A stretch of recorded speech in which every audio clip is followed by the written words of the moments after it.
మాజీ మంత్రి YCP senior నాయకుడు పేర్ని నానికి నకిలీ ఇళ్ల పట్టాల వ్యవహారంలో ఉచ్చు గట్టిగా బిగుస్తున్నట్లు కనిపిస్తోంది.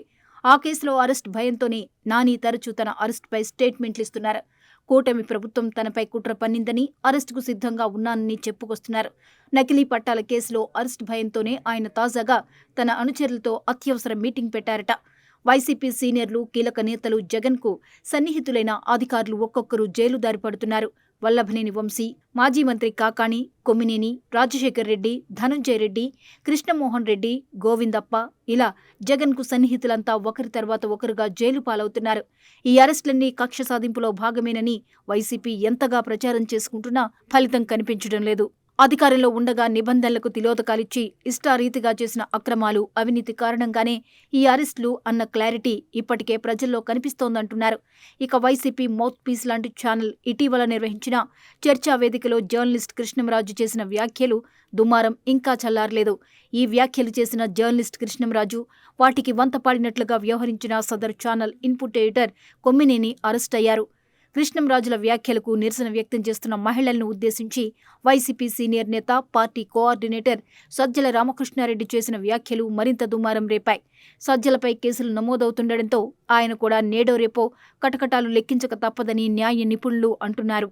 సరిగ్గా ఈ తరుణంలో వైసీపీ సీనియర్ నేత, మాజీ మంత్రి పేర్ని నాని కూడా నకిలీ ఇళ్ల పట్టాల కేసులో పీకల్లోతులో కూరుకుపోయినట్లు కనిపిస్తోంది.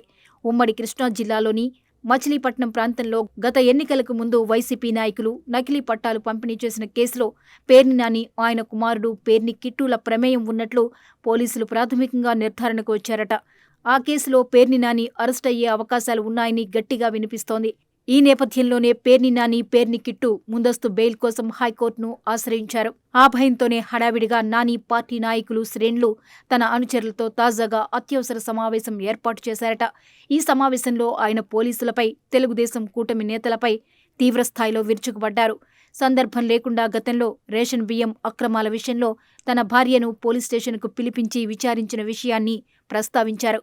ప్రజా సమస్యలను పక్కనబెట్టి వైసీపీ నేతలను జైల్లో వేయడమే లక్ష్యంగా కూటమి ప్రభుత్వం పనిచేస్తోందని మాజీ మంత్రి పేర్ని నాని ఆరోపించారు. తనతో పాటు తన భార్యపై తప్పుడు కేసులు పెట్టి రాక్షసానందం పొందుతున్నారని విమర్శించారు. తన భార్యను సీఐ ఇష్టమొచ్చినట్లు తిట్టారని, ఆ రోజే మానసికంగా చనిపోయానంటూ ఆవేదన వ్యక్తం చేశారు. రాజకీయాల్లో తిరిగేవాళ్లు భార్యల పేరుతో వ్యాపారాలు పెట్టొద్దని పేర్ని నాని సూచించారు. అద్దెకి ఇవ్వడానికి గోడౌన్స్ నిర్మించి అక్కడ తన నమ్మకస్తుని పెడితే సదరు వ్యక్తి అధికారులతో కలిసి తనను మోసం చేశారని అన్నారు. బియ్యం లెక్కల్లో తేడా వచ్చిన డబ్బును కడతానని జేసీకి చెప్పానన్నారు. కానీ ఆ తర్వాత ఆ లెటర్ పైవాళ్లకు చేరడంతో అక్రమ కేసులు పెట్టారన్నారు. కొంతమంది నాయకుల ఒత్తిళ్లతో అధికారులు గోడౌన్ సీజ్ చేస్తే కోర్టు మొట్టికాయలు వేసిందని గుర్తు చేశారు. ఇప్పుడు తెలుగుదేశం కూటమి టైం నడుస్తోంది, మన టైం వస్తుంది, ఇంతకు ఇంత తిరిగిస్తామంటూ వార్నింగులకు దిగారు. ఎన్నికల ముందు మచిలీపట్నం నియోజకవర్గంలో తన కొడుకు కిట్టు విజయం కోసం పేర్ని నాని నకిలీ ఇళ్ల పట్టాలు పంపిణీ చేయించారన్న ఆరోపణలు ఉన్నాయి. ఇప్పుడు ఆ కేసులో అరెస్ట్ భయంతోనే ఆయన హడావిడిగా తన అనుచరులతో మీటింగ్ పెట్టి మీడియా ముందుకొచ్చి ఇళ్ల పట్టాలపై వివరణలిచ్చుకుంటున్నారు. తాను ఏ తప్పు చేయలేదని పేర్ని నాని చెప్పుకుంటున్నా నకిలీ పట్టాలకు సంబంధించి పోలీసులు పక్కా ఆధారాలు సేకరించారట. ఆ కేసులో అరెస్ట్ భయంతోనే ఆయన టెన్షన్ పడుతున్నారంటున్నారు.